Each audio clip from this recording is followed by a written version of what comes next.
said, well, how do they know the UFOs are going to be there? And his answer was, he didn't know, but they have foreknowledge. And I asked him the same question, and he gave me the same answer, because the film follows my quest to meet this guy, and I've met him 6 or 7 times now, but he's now gone quiet on me. I've been trying to contact him because of some new information that I've got, but he hasn't been replying. But he gave me the same answer. I don't know, but they do. They know where these UFOs are going to be. Now, I've been puzzling over that. How the hell would NATO know where and when a UFO is going to appear so that they can target it? Now, you might have seen on a recent Rich Planet show, I featured this guy, Lee Martin. Now, he had a UFO sighting in the 1970s. Now, he's a miner from, well, not far from here, he lived in Vokru at the time he had the sighting. Now, there was another miner featured on the Rich Planet show who gave me an envelope. You might remember it. He actually gave me an envelope in this room. But I suspect now, I'm afraid to say, I don't know, that guy fabricated his account with the other miners in order to take the piss out of Lee Martin. And they've been pulling his leg for over 30 years about it, right? But I do believe that Lee Martin's sighting is a genuine sighting, okay? So this is where he saw the UFO. So he was walking along this road here in Vokru, where there's this mountain which overshadows the village. And he said a light came over. He thought it was a cloud initially, but it moved really, really fast. And then it came down and it landed on top of this hill. So I've done an artist's impression. He said it looked like an old-fashioned carriage clock. Now, when I put out information about this UFO sighting, I was contacted by another guy from the area. Let me just show you this map first.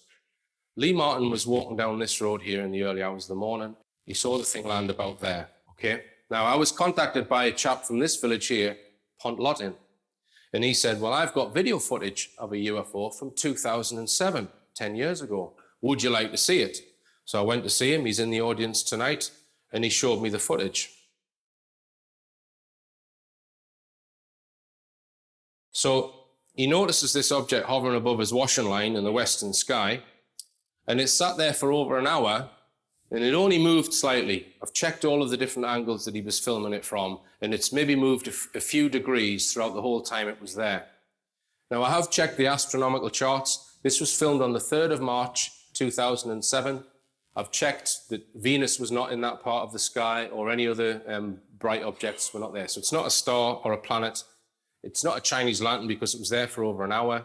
It's not a helicopter, it's not a plane. He didn't know what it was, but he was massively intrigued by it, that he sat for over 20 minutes filming it, and he was going from his bedroom to his garden and then to another part of his garden. And he was so intrigued by it, he jumped in his car and he started driving towards it. But as he was driving towards it, it then vanished very quickly. Now, when he's zooming in on this object, I'm not sure that this diamond effect, when it looks like it's shimmering, I'm not sure if that is an accurate representation of the object, or whether that's just due to the fact that the camera's not focusing correctly. But it was an anomalous light, and he didn't know what it was. So I went to his house, and I took some photographs from the bedroom window where he filmed it. So as you saw in the video there, the object is hovering mainly above this tree for over an hour. So I took this photograph, which you can see the tree's still there 10 years later. So I've identified the tree on Google Earth. This is the bedroom window here. This is the tree. So if we draw a line through the right-hand side of the tree and then extend that line onto the larger map, I've added 2 more lines in just for a little bit of error. We see that this is very close, possibly, to where Lee Martin had his sighting, which I find very interesting. Now then, I then had a look at an Ordnance Survey map. This road here is this one, and this one coming down there is this one. So we see here on the map, Cairn, C-A-I-R-N, which is an ancient stone circle, right at the point where Lee Martin says he saw his UFO land, and possibly underneath the point where the chap from Pontlotin filmed the footage that you've just seen. So I've looked up some details about this stone cairn. Apparently it's a denuded and robbed out ring cairn in the form of a circular platform about 14 meters in diameter and 0.4 meters high, partly stony and partly grass covered. there is a possible curve visible on the south side. So I went up there. There's very little left of it. It wasn't even worth taking a photograph of it, right? Now it states here, religious, ritual, and funerary, right? The archaeologists do not know that, right? They rarely find bones at these sites. They're just guessing by saying it's religious or ritual, right? And notice it's quite large, 14 meters in diameter. It's quite a large stone circle. Now, I got talking to Andrew Johnson about the subject of stone circles, and we had different opinions on it. And we may well do a show on what the true purpose of stone circles are, because people say, oh, they're for keeping sheep in, or they were buildings, or they were for praying in, or whatever. But I really do think that for many stone circles, there's something a bit more to it. So Andrew pointed me to this book, Seed of Knowledge, Stone of Plenty. Let me just explain the premise of this book. In science books, when we see the Earth with its magnetic field, it's usually shown with a bar magnet running through it and the magnetic field lines coming out like this and going around the Earth, both sides of the Earth or all around the Earth.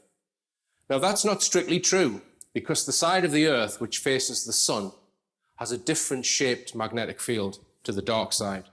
So as the Earth rotates, when it goes from light into dark, the Earth's magnetic field changes. Any electrical engineer will tell you that if you have a changing magnetic field, you will get electricity induced in anything that is in that vicinity. So the Earth's crust has what are called telluric currents, which flow through the Earth's crust, because of the changing Earth's magnetic field. This is real science. You'll find it on Wikipedia. Telluric currents, you can measure them, right? Okay. Now, those currents, when they flow, they will flow according to the conductivity of the rock through the Earth. When you have electric current set up, it will itself generate its own magnetic field. So you'll get a magnetic field going around it with the current going that way. That will then modify the Earth's magnetic field. So what happens is you get anomalies in the Earth's magnetic field during dawn and dusk at certain points on the Earth, according to what rock is there. Now, here's an example of one.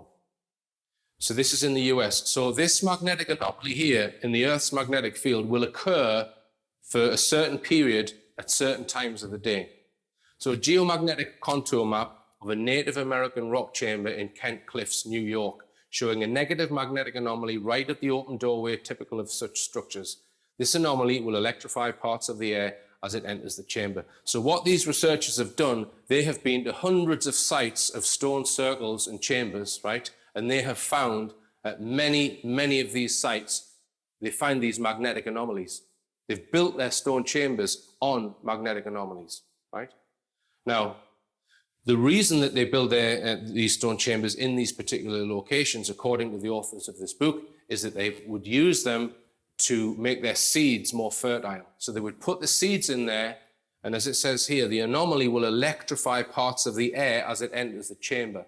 Now, there is research being done which proves that you can affect a seed's, how well a seed performs by using electricity or electromagnetism. You might say, well, hang on, we're talking 4,000 years old here for these structures. How the hell would they know that there's these magnetic anomalies appearing on the Earth at certain times of the day?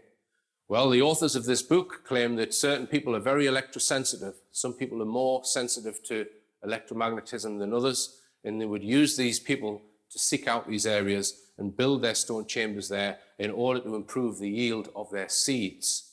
And it's not just one or two chambers that they found this with. Many stone circles, they find these naturally occurring magnetic anomalies. And these magnetic anomalies will have been there probably for millions of years, occurring at certain times during the day. So we come back to our Vokru map, right? We've got possibly 2 cases with UFOs hovering over this area, and we've got a stone circle there. So if we go down the premise that that stone circle was put there because there's a magnetic anomaly there, and this is something on my list of things to do, I need to go up this hill and I need to take measurements at various points to see if there is a magnetic anomaly at certain times of the day. And do note, you saw there the UFO being filmed, it was at dusk, when it was getting dark at the Terminator. And I think Lee Martin's sighting was at dawn, right? So let's just assume that this stone chamber was built because there's a magnetic anomaly there. What about the UFOs? The ancients knew about the magnetic anomalies, so they put their stone circles there. Perhaps the UFO also knows about the magnetic anomaly, but is using it for another reason, not for seeds. I don't know, maybe the aliens have got seeds in their UFO that they're, but perhaps, is it some sort of getting energy from there, or is it a portal? I don't know, but is the UFO benefiting from some sort of magnetic anomaly? And the other thing that I haven't said yet is that the 3rd of March, 2007, when that UFO was hovering above that hill, is the night of a total lunar eclipse, right? So does the position of the Earth and the Sun and the Moon affect the magnetic anomalies? Does it enhance them, perhaps? All right. Now, if you consider what I've just explained, let's say someone maps out all of the best magnetic anomalies all around the planet, and perhaps on certain nights they're much higher in energy, right? And that NATO know which ones the UFOs are going to appear at. So perhaps this explains how NATO have worked out how they have foreknowledge of UFO activity. So it's just a hypothesis, okay? But I am going to go up that hill and take some measurements to see if we've got magnetic anomalies at dawn and dusk. Okay, now let's come on to this film now, because I have got some new information that I'm going to go through.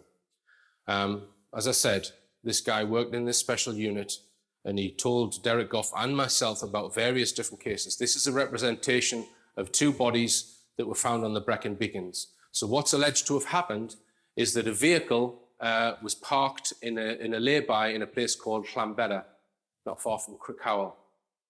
A young couple were abducted from the vehicle in their seats. So when the military found the car, there were no front seats in there, where the lights were on and the engine was running. So the military took the vehicle away, they took samples, and then they started a search, which took 2 weeks. 2 weeks before the bodies were found, and they were found just south of Talabont Reservoir, right? But the military bagged them, and then that was all covered up, and they had the classic mutilation injuries. Okay, here's some of Derek Goff's notes from 1997. We see here that the military went to the car, the engine was running, there was no one there, there was no seats in the front. They took the car away, and they took samples from the ground.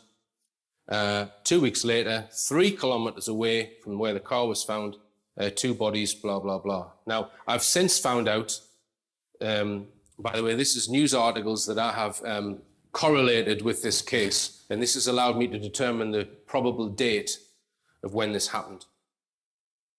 So yeah, I've since had new information that the bodies were actually just south of Talabont Reservoir, which is 13 kilometers where the car was found.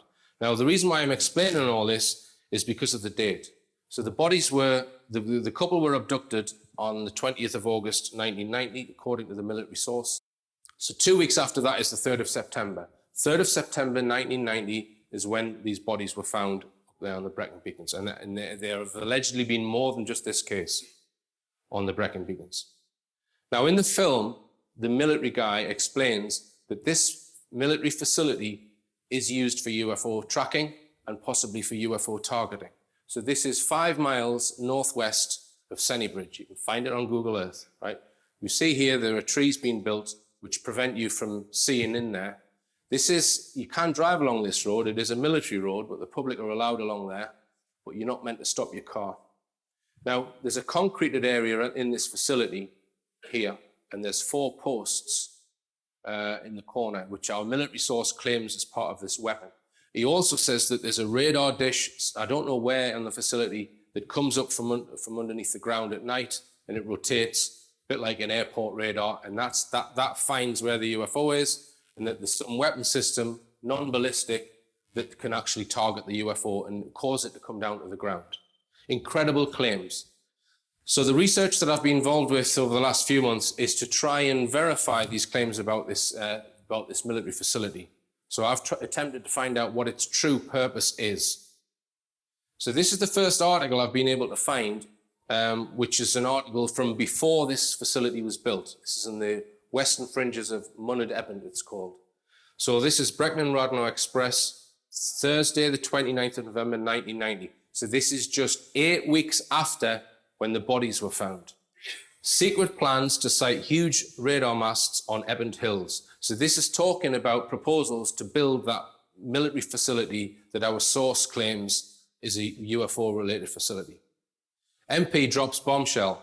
MP for Brecon and Radnor, Richard Livesey, dropped a bombshell this week with the disclosure that the Ministry of Defence is secretly planning to site a massive naval communication system on the western fringes of Myned Ebont.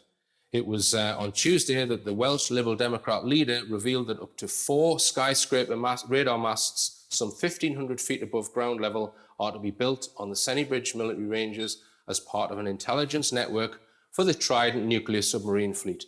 So only this one MP was giving out this information. So he had a source, probably in the MOD, that had told him that they were going to build this facility. But they told him that it was just a Trident communication system. So in other words, it's nothing to do with UFOs. It's a communication system for Trident. Now, this MP is quite annoyed in this article, and he's saying, well, why are you building a Navy communication system up on the Brecon military ranges, Army ranges? Why don't you build it near the ocean or near the sea, on Navy land? And these masts are 1,500 feet high, 4 masts. That's what they're proposing to build in this article. So this is Richard Livesey here, who got this information somehow. Unfortunately, he died in 2010, so it would have been really good to speak to him, but we can't do that, unfortunately.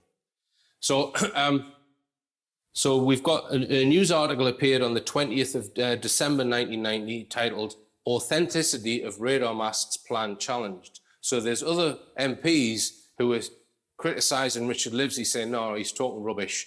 They're not secretly planning to build anything on these Army ranges. One of his political opponents has challenged the claim made by Brecon and Radnor MP Richard Livesey that the Ministry of Defence is secretly planning to site a massive naval communication system on the western fringes of the Sennybridge Army ranges. This week, the prospective Conservative candidate Jonathan Evans stated that he had received an assurance from the Secretary of State for Wales, David Hunt, there is no such proposals on Myned Ebont, right?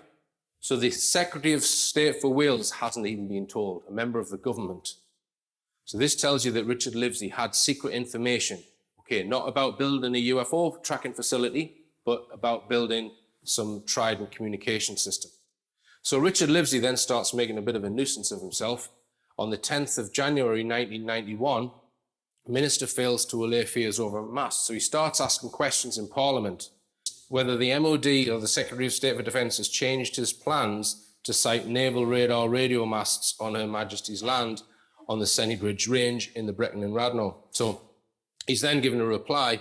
A requirement for new defence communication facilities is under consideration, but no decision on location have yet been taken. So they are now admitting that they might be building one somewhere. So then 2 months later, the MOD comes clean at last over Ebont Range masts. So this is the 14th of March 1991. The government admit, yes, we are going to build something at that facility. It's official. The Ministry of Defence is considering the Sennybridge military ranges as a site for 4 massive communication masts as part of a NATO intelligence network for the Trident submarine fleet. Isn't that interesting? We've got that word NATO, which is the title of my film, UFOs and NATO. Okay, so now let me just explain what these proposed masts look like. This is the skyline of London. The tallest building in London is the Shard. It's 1,000 feet high. So if you were to put one of these radar masts next to it, that's what it would look like. So you could see why the MPs and the local council are getting annoyed that they're going to put 4 of these masts in an area of outstanding natural beauty there on the Brecon Beacons. Now, let me just also explain the reason why they need to be this tall is because it's a VLF station, very low frequency. You need huge masts to transmit low frequency radio waves. The reason why they need to be so low frequency is so that they can penetrate through the ocean to speak to a submarine, right? This is a one-way communication system. The submarine can't send any information back, right? But there are several of these VLF transmission stations around the world, and they all have these extremely high masts. So here's an example one in Western Australia. These masts are 1,270 feet high. This station runs at 19.8 kilohertz. They have to be this size, but very low frequency, because normal radio waves won't travel through the ocean. It's got to be low frequency. This is a photograph of that facility during the day. We can see the masts. You can see this one is built next to the ocean, and nearly all of them are built next to the ocean. This is a diagram of one. Here's one in the UK. This one has 13 masts, 745 feet. It's in Cumbria. This runs at 19.6 kilohertz. As you can see, built near the sea. This is one in Germany, 1,157 feet high masts. You'll understand why I'm telling you this in a second. Now, if you go on the website smeter.net, you will find many of the world's VLF stations listed. Now, I've been through this entire list and Googled all of them and trying to get photographs of each one. Every single one of them, 1,000-foot masts, right? You can't communicate with a submarine unless you've got huge transmission masts. So on the 28th of March 1991, this article is just all about how the council are going to oppose these plans, and they're making it awkward. And a very interesting article pops up 6 months later. Sensitive material missing after raid on MP's office. So this is Richard Livesey, the guy who somehow had information on this facility before he should have.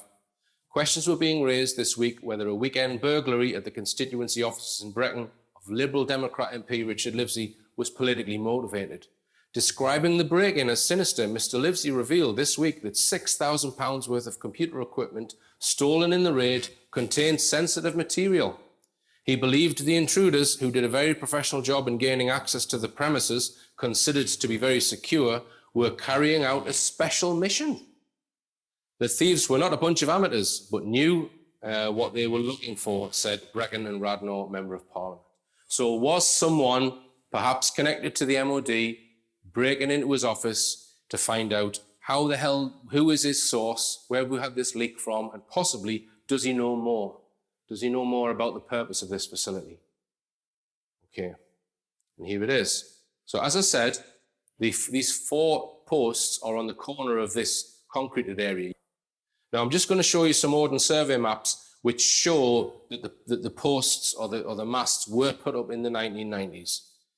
Here's a photograph that I took of them. This is present day. Right, this is a present day Ordnance Survey map, and you can see these are the trees that you saw in the other image. That's the concreted area where the posts are, or the masts. Here's a more detailed Ordnance Survey, and the 4 masts are marked by these 4 dots. As I say, that's present day. We go back to 1989 Ordnance Survey. You see they've actually got the facility prepared, but there's no detail of the masts. 1996, still no detail of the masts. If we go to 1998, we see that the concreted area is there, but no masts. 1999, we have masts. So the first appearance of the masts on Ordnance Survey is in 1999. Now, that doesn't mean they were put up in 1999. It means they were put up at least in 1999. So this facility was constructed with the masts in the 1990s. So I think the reason why I'm presenting this is to show you that they are talking about the same facility. And that facility is on the western fringes of the Munard-Epping Range. So they are talking about the facility. And this is a photograph that I've taken. You don't hang around too long when you're there. So here's another image. So you can see that the masts are actually connected with wires. This is a CCTV system. Here's an aerial view from Google Earth. So you can see the 4 masts casting shadows here. Here's another photograph that I've taken. Again, you can see wires connecting two of the, well, I'll not call them aerials, 2 of the masts. Now here's a close-up of the bases, which are extremely robust if these are just transmitters. Now, you'll notice on this Google Earth image, there's a scale here, 10 meters. So I was able to work out the distance between the masts. And now that I know the distance between the masts, using this photograph, I've worked out the height of the masts, okay? So I've now produced an isometric engineering drawing of one of these masts. Here it is. They're 44 feet high. There's no way that this is a transmitter for a Trident communication system. I cannot speak to a submarine, right? And I'm not convinced that these are even transmitters. They're some sort of mast, but I'm not convinced it is an aerial. But let's say it was an aerial used in what's called quarter wavelength mode, which is a common mode. You calculate the frequency around about 5.5 megahertz, which is the low end of the HF band. There's no way that that signal could penetrate through the ocean to a submarine. Now, a friend of mine is on a radio comms forum on the internet, and I gave him some of this information with photographs of the masts, and he posted it on a radio buffs forum just to get their opinions on what this might be. The first guy said, oh, they're lightning conductors. Then another guy said, no, they're radio beacons. Someone else chips in, they're long-range artillery comms antennas for field army training. Then another guy says they're multi-directional aircraft tracking. No, another guy says, it's HERTAS, which jam aircraft locating finding equipment. Apparently, someone said, it's known by some as the telephone exchange. Then another guy pops up and he says, no, you're all wrong. It's a NATO Trident communication submarine system. And he then posts a link to one of Richard Livesey's parliamentary questions with the MOD's answer, confirming that it is a Trident communication system. So everyone on the radio forum then says, oh, well, that's it. And then they start talking about something else. We've solved that one. It's just for Trident. And they all agreed, right? But I can tell you that it can't be.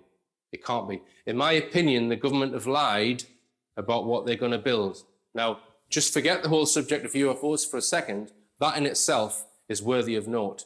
That the government have told everyone that they're going to build 1,500 feet high transmitters for their nuclear Trident program, and what they've built is this. I don't know what it is, right? It's 44 feet high. It's not, that cannot communicate with Trident, right? So, you know, it's built on army land on top of a hill. It's not near the ocean like most of these VLF transmission stations are. So it is something completely different in my opinion. And I do think this proves that the government have lied. And here's how the four are laid out. So what could it be? Now, you saw that there was wires connecting some of them, and it is possible to have what's called a wire antenna. So you will have two posts. Sometimes you attach it to a building, and the wire itself is the antenna. So in this case, the wire would be about 40 meters long. So even if that was used in quarter wavelength mode, you're talking 1.87 megahertz. It is slightly lower frequency, but not much. Some people have said, oh, well, they're used as 12th or 16th wavelength, right? No matter which way you look at it, it's not a Trident communication system. It's nowhere near big enough. So it's something else, in my opinion. So what could it be? I've had a few thoughts on it. One suggestion is that it might be a phased array. If you have a single transmitter and you apply frequency to it, the energy will dissipate outwards like this. If you have 2, 3, 4, or multiple transmitters and you apply the same frequency, would phase shift them so they're slightly out of sync. If you do it right, you can create a beam. So the energy doesn't dissipate in all directions, and you can focus that beam. You can point it at an area in the sky and focus it. So this is what HARP is. It's a phased array. So is this a phased array? I don't know. Like I say, I'm not even convinced that these are radio transmitters. They look far too robust to just be normal antennas. So we see that there's wires attached to them. Is it the case that those wires are used to suspend something which we don't see? Something which is not there, which perhaps they bring out at night? I don't know. So is it a directed energy weapon? Is this what's used to target UFOs, to interfere with their propulsion system, to bring them down to the ground, which is what our military source said?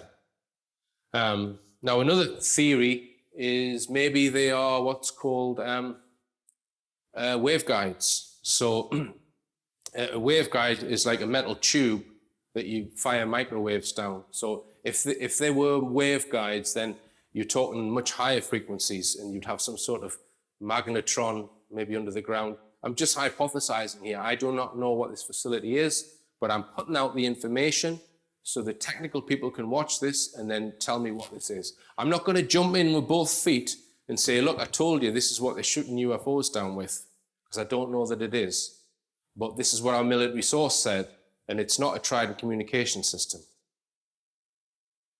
Okay, as I've said, these might not be aerials. There could be supports for something else. And they do run, they have been running GPS jamming exercises up there. So this, between the 15th and 26th of August, what they've done, they install some equipment which is just 2.3 miles from this facility. And what this does is it stops GPS systems from working, like if you've got a drone or whatever. But I've been told that the reason why they do this is when the troops are on exercises and they're doing map reading or whatever, some of them will cheat. They'll carry a GPS thing around with them so they can cheat, So the military jammed GPS. So there's possibly just a straightforward explanation why they've got jamming systems up there. So if anyone's got any information, please do forward it to me, and I'll be very interested to hear what you've got to say. Okay, now, just to summarize and finish tonight's talk, some of this information is very confusing because you say, well, it looks like they faked certain of the moon landings. But Richard, in one of your previous talks, you were talking about the TR-3B, which is this incredible vehicle that can go really, really fast and go to other planets. So how does that match with the moon landings being faked? And also the Mars rover missions being faked? Because in a previous Rich Planet show, we've suggested that some of the lunar and Mars orbiters may have filmed ruins on the surface. So Cydonia on Mars. We've also got the testimony of Carl Wolf, who said that there was ruins or buildings on the far side of the moon. So how does it all hang together? And we've also got the UFO mystery, which is still very much a mystery. Now, in order to try and attempt to explain all of this evidence, I'm going to throw in another theory, which is called the constraints of Gaia. Anyone heard of this? Constraints of Gaia theory states that all life on Earth is in some way connected to the Earth. We're all part of the Earth, either electromagnetically or through some other means, and that if you leave the Earth, after you get past a certain distance, you will cease to be. You cannot go further than a certain distance. You will lose your marbles, or your heart will stop, or what have you. That there's some sort of constraint that is some sort of physical or electromagnetic constraint within all life on the Earth. We're part of the planet. That's the theory of the constraints of Gaia. The theory goes that NASA discovered this in their space missions as they got further away from the Earth, and they've been working on how to get around it. So they need to build a simulator to simulate the Earth to take with them, perhaps. So I'm going to summarize, and I'm going to give you a hypothesis. This is just a hypothesis, and it might completely change next year if I get new evidence. But here's my stab at it. I've updated the hypothesis since I've given this lecture, so I'll give you the up-to-date one. Advanced propulsion craft have been developed by man in secret and are being used on and around the Earth in secret up to a certain orbital height, i.e. within low Earth orbit. Space-based weapons, such as observed on 9/11, have also been developed. All this technology is classified. They are trying to solve the constraints of Gaia issue, which is another classified project. Once resolved, this will enable manned travel beyond low Earth orbit to other planets in craft already designed or built, not based on rockets. Photographs from unmanned Moon and Mars orbiters of ruins have shown other civilizations have been on the Moon and Mars before us, but this is classified. Advanced ancient knowledge of all kinds of technology has been discovered in many archaeological finds on the Earth of previously advanced civilizations. Where possible, this has been classified. To help conceal all these classified projects, a semi-fake space program continues, which includes the commercial space program. The UFO phenomenon has provided some astonishing new knowledge, and this knowledge is classified. The knowledge includes information about human origins, energy, and propulsion. It includes information on the purpose of mutilations and abductions. Some UFOs appear to involve consciousness and as yet undefined physics. NATO have been actively targeting and acquiring UFO technology without public knowledge. Here's Tom with the weather. Okay, that's it, folks. But do remember, believe none of what you hear, including from me, and only half of what you see. I'm Richard D. Hall. Good night. Thank you. Thank you.